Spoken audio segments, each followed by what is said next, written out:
Use baking soda to get rid of hair on your private parts.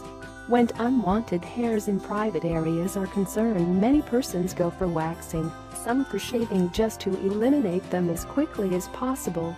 These are the most common ways for removal of unwanted hairs in our private parts. However, there is 100% natural way which is very effective with no side effects, and moreover it will help you to get rid of unwanted hair completely.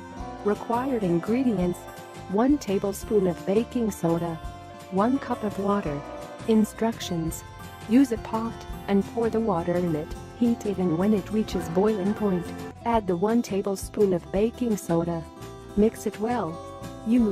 Apply the resulting solution on the areas covered with hair before going to sleep and leave it to act during the whole night. Rinse it off the following morning. Apply your standard moisturizer. Perform this treatment 2 to 3 times a week, and very soon the unwanted hair will start to disappear.